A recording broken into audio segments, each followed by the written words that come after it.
Shalom everyone. मूसा की प्रार्थना का दूसरा भाग। कल हमने देखा था कि मूसा प्रार्थना करते हैं अपने जीवन के दिन गिनने के लिए, और धनवान व्यक्ति दिन गिनना नहीं चाहता। कल हमने 2 वचन देखे।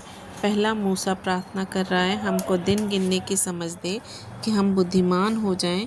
मूसा समझ मांग रहा है अपनी आयु के दिन गिनने की, लेकिन मूर्ख धनवान व्यक्ति दिन गिनना नहीं चाहता, वह तो जीवन के मज़े लेना चाहता है। तो आज अपने आप को जांचने की ज़रूरत है कि मुझे बुद्धिमान बनना है या मूर्ख किसी चाल चलनी है। आज आप अपने जीवन के साथ क्या कर रहे हैं?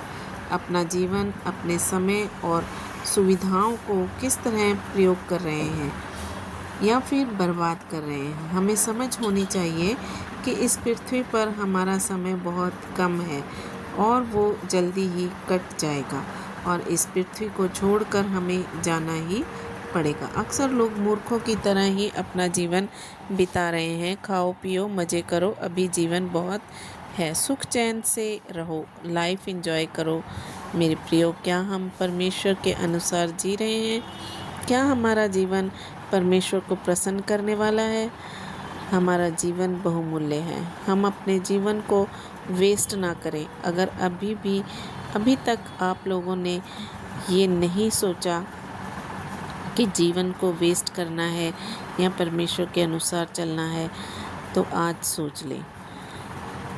हम 4 पॉइंट और देखेंगे। क्या आपके जीवन से किसी को आशीष मिल रही है या नहीं? मेरा जीवन प्रभु को खुश करने वाला है कि नहीं? क्या हम प्रभु की चलती फिरती पत्रियां हैं कि नहीं? क्या हमारा व्यवहार प्रभु यीशु मसीह जैसा है कि नहीं? और हमें सोचने की ज़रूरत है कि परमेश्वर ने हमें इस पृथ्वी पर किस लिए सृजा है, क्यों भेजा है।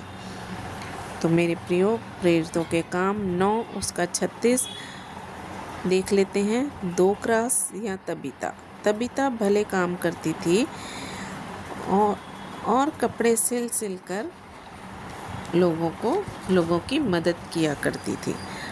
इफिसियों 2 उसका 10, क्योंकि हम उसके बनाए हुए हैं और मसीह यीशु में उन भले कामों के लिए सृजे गए हैं जिन्हें परमेश्वर ने पहले से हमारे करने के लिए तैयार किया है। हमारे पैदा होने से पहले ही मेरे प्रियो, प्रभु ने हमारे लिए भले कामों को सृजा गया है ताकि हम संसार में रहकर भले काम करें। तो आज सोचने की बात है कि आप भले काम करने के लिए तैयार हैं। आपका जीवन बहुमूल्य है। जीवन को लेकर कितना सीरियस हैं? कहीं समय वेस्ट तो नहीं कर रहे, या अपने जीवन की कीमत को समझकर सही ट्रैक पर चल रहे हैं? मेरे प्रियो, अपने जीवन के मूल्य को समझो। प्रभु यीशु मसीह ने अपने बेशकीमती लहू के दाम देकर हमें मोल खरीदा है, इसलिए आपका जीवन बेशकीमती है। अब हम देखेंगे कि हम अपना समय किस प्रकार वेस्ट करते हैं। हमें अपने समय का सही उपयोग करना आना चाहिए। कितना समय हम यूं ही स्क्रॉल करते रहते हैं फ़ोन को, या फिर फ़नी वीडियोस देखते हैं, न्यूज़ देखते हैं और अपने वैल्यूएबल समय को नष्ट कर रहे हैं। जो हमारा कीमती समय है, हम उसे नष्ट कर रहे हैं, या फिर किसी एडिक्शन में हो सकते हैं। आप किसी भी एडिक्शन में हो, मोबाइल के, नशे के, इत्यादि बातें आपके समय को चुराती हैं।